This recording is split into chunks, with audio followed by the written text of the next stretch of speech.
Voilà.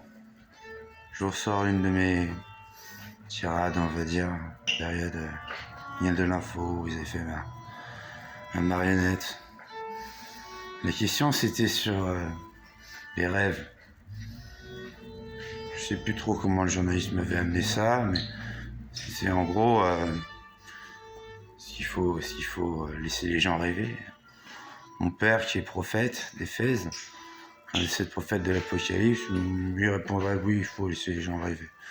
Très sérieux là-dessus. Et pourtant, on sait que les rêves, ça peut être le Troisième Reich. Ça peut être ça, des rêves.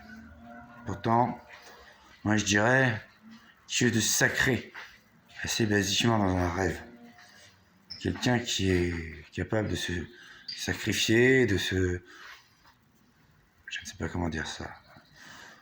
Sacrifier du temps, de l'argent, de l'énergie, beaucoup de choses, peut-être sa santé, peut-être en mourir comme Coluche, pour un rêve.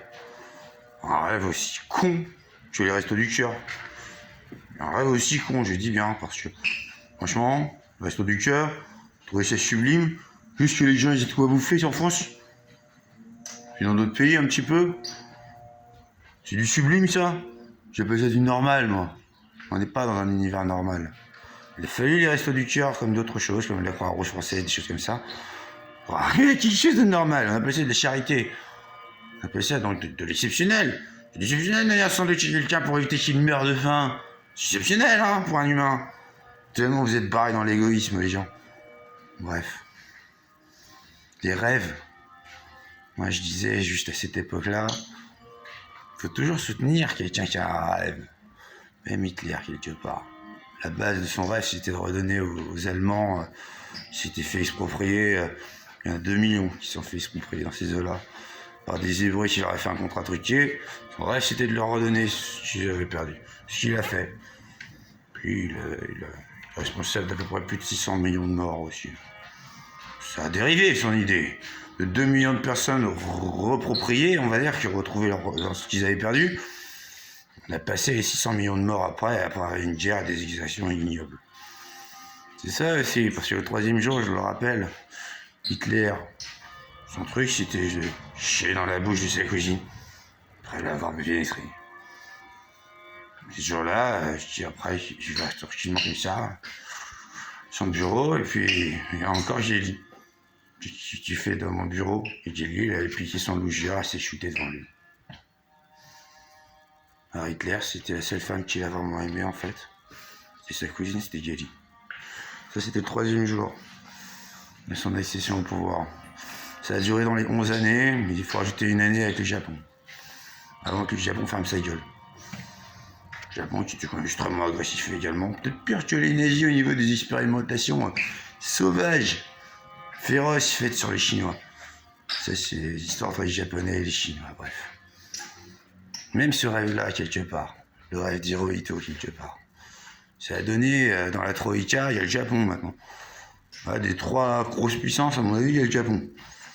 Ça date un petit peu d'Hirohito, le fait que le Japon est sorti d'un côté plutôt féodal où ils étaient assez pauvres, à un truc énorme, un empire énorme, et maintenant un empire technologique qui serait armé, qui probablement aurait attaqué sous peu.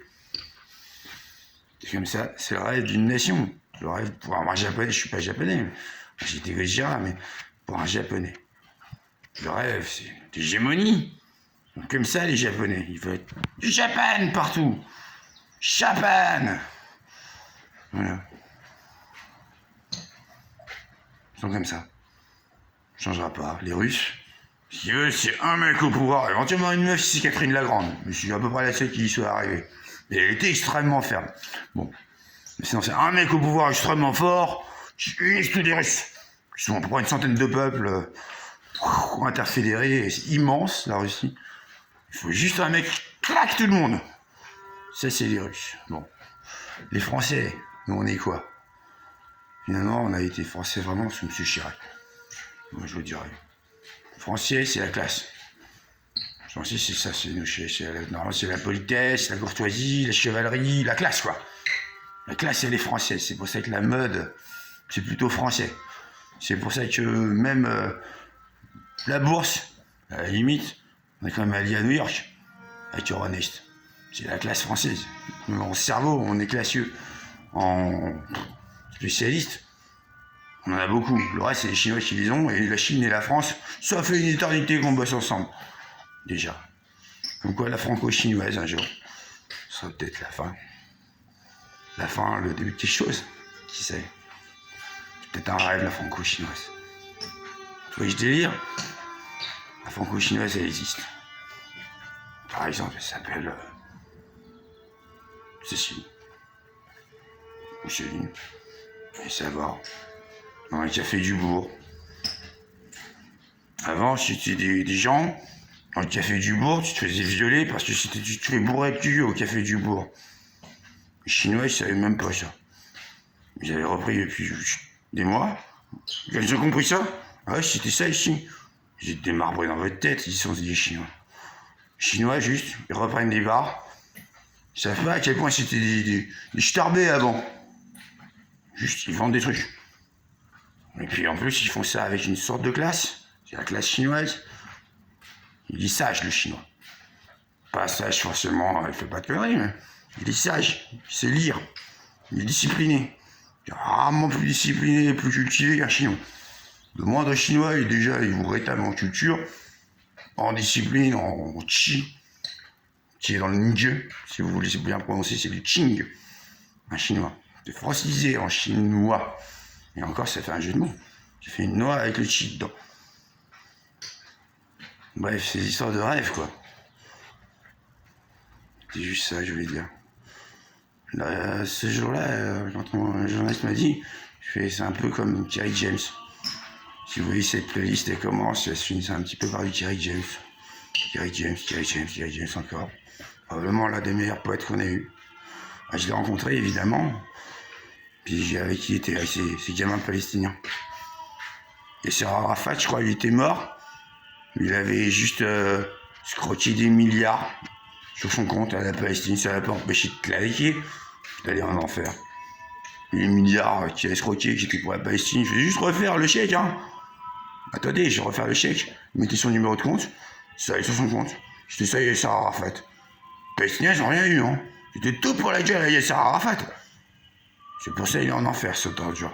Enfin, Kerry James, c'était très différent.